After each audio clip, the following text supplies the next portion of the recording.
mga kabakyard, good day again sa inyo. So, Buknoy's Vlog nga pala, sana okay lang po kayo dyan. So, for today's video mga kabakyard is gagamitin po tayong isang sisiw na running 2 months old na white hatch. So, ano ba ang kanyang sakit na dumapo or ano ang ating gagamitin na panggamot. So, syempre, bago ko po ipakita sa inyo yung ating gagamutin at yung panggamot na gagamitin natin. So, bago pa lang sa aking YouTube channel, paki-subscribe na lang po, Buknoy's Vlog. Paki-click na lang po ang subscribe button para ma-update po kayo sa mga video na aking i-upload. So, tara mga kabakyard, papakita ko sa inyo yung ating gagamiting panggamot. So, tara, let's go. Punta na po tayo sa ating video.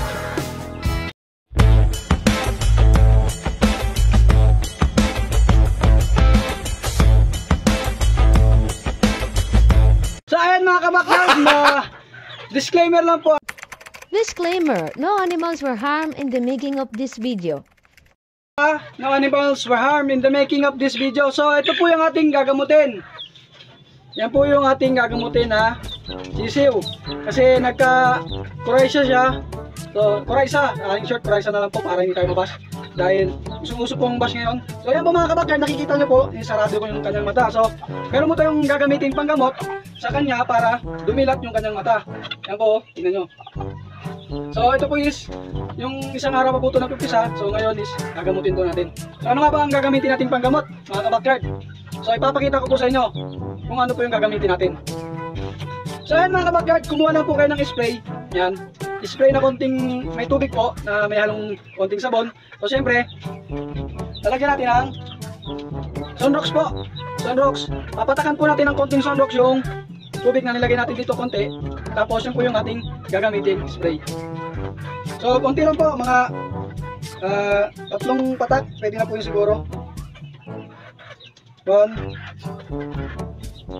2, 3. Yan, okay. Yan po, ganyan. Yan po kadami. So, tara, ilagay na po natin sa spray po.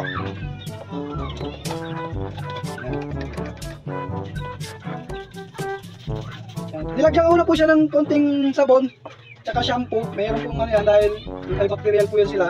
So, ito po yung Sunrox na ilagay natin. Ano lang po, parang ito po lang grabe, mga 1/4 lang po ilalagay nyo. 1/4 lang po ng takip. 1/4. So ayan, ito po yung ating i-spray po sa kanyang mata.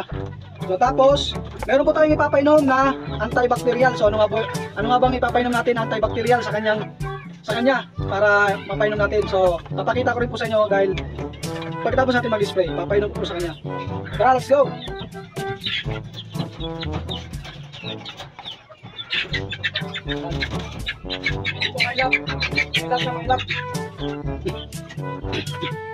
So ayan mga kabakyard, yan po yung kanyang mata.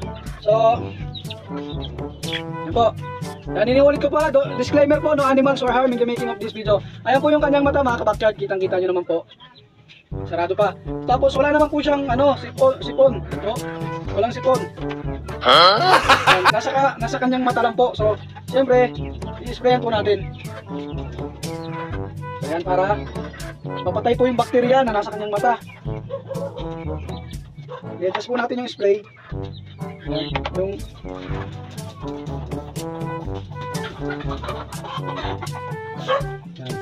Spray na po natin ang kanyang mata.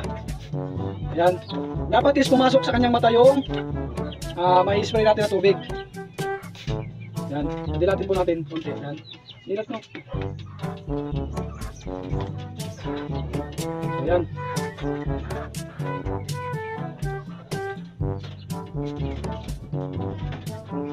Ayan mga kabakyard. Ayan, kitang-kita nyo naman po. Ayan, na-spray na po natin.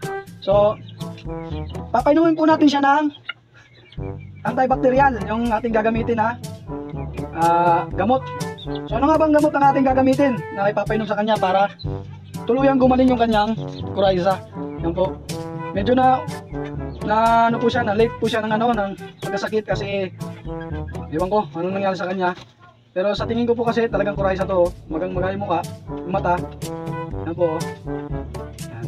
So siyempre, papainumin na natin ang gamot. So ito po yung gamot na ating papainom sa kanya mga kabakyard. ating papainom, Primoxil tablet. So mga kabakyardis, ito pong isang buo nito is hatiin lang po natin sa 3. Hatiin po natin sa 3 para ipainom sa kanya yung hinati natin para sa loob po ng 3 araw. So tara, hatiin po natin mga kabakyard. Lagay po muna po siya dito. So syempre mga kabakyard, bukas, ganun pa rin, same procedure pa rin gagawin natin para tuluyang gumaling sa loob lang ng 3 araw mga kabakyard. So ito po na, gunting ko na, nahati ko na po sa 3. So isusubo na po natin yung gamot. So ninulit ko po mga kabakyard, disclaimer po no animals were harmed in the making of this video. At syempre shoutout nga pala sa mga subscriber natin dyan na walang sawang sumusuporta sa atin. Shoutout sa inyo. So tara, ipainom na natin mga kabakyard. So ayan mga kabakyard, medyo dumidilat na po yung kanyang mata. Tignan nyo. Yan po. Ganun pa rin po sa bukas, ganun pa rin po ang gagawin natin. Same procedure, pwede po umaga, pwede po hapon ang paggagamot. So ayan. Okay, napainom na po natin mga kabakyard. Ito wala pa pong kain dahil nagpapainom talaga ako ng gamot is wala pa silang kain. Para yung gamot na napapainom natin is ma-absorb po talaga ng katawan nila at para tumalak sa mga bakterya na kailangan maalis. So ayan po mga kabakyard, napainom na po natin. So konting relax lang po, mamaya-maya is magpapatuka na po tayo. Siguro po is mga 30 minutes. Pwede na po tayo magpakain sa kanya. Ayan. So mga kabakyard. So ito po, bukas gagamitin ulit natin. Hindi naman po ito masisira. So hanggang dito na lang po mga kabakyard. So may shoutout para tayo mga kabakyard. So syempre, shoutout po muna tayo. So ito po yung ating shoutout mga kabakyard. So shoutout nga pala kay Elmar Pradilla ng Medellin, Cebu. Yan, shoutout sa iyo idol. Maraming salamat sa pag-subscribe sa ating YouTube channel at pag-suporta. Siyempre maraming salamat po. At kay Hoji Cones ng Calamba, Laguna. Yan, shoutout sa iyo Lods. Maraming salamat sa patuloy mong pagsuporta sa aking YouTube channel. At syempre kay Reggie Yepis Gumagda. Yan, shoutout sa iyo boss. Yan, shoutout na kita ulit boss. So maraming salamat po sa inyo sa mga nagsusubaybay sa aking mga video at patuloy pong sumusuporta. Napakasolid nyo, maraming salamat. So syempre, shoutout nga rin pala sa mga nag-share po ng live na ng video natin sa ating Facebook. Yan, maraming salamat po sa inyo. Kay Bibi Antigua, yan, maraming salamat. Kay Jefferson Itak, yan, maraming salamat sa iyo mga idol. Salamat. Syempre, ano ba? So ayun lang po mga kabakyard ang ating ibinigay na tips ngayon, yung paggamot sa ating sisiw na may Coryza. So hanggang dito na lang po mga kabakyard. So sana po ay nagustuhan niyo yung binigay ko na konting tips paano gamutin yung Coryza ng ating alagang sisiw. So paano ba lang mga kabakyard? Hanggang dito na lang po. Maraming salamat. God bless. See you next vlog. Bye.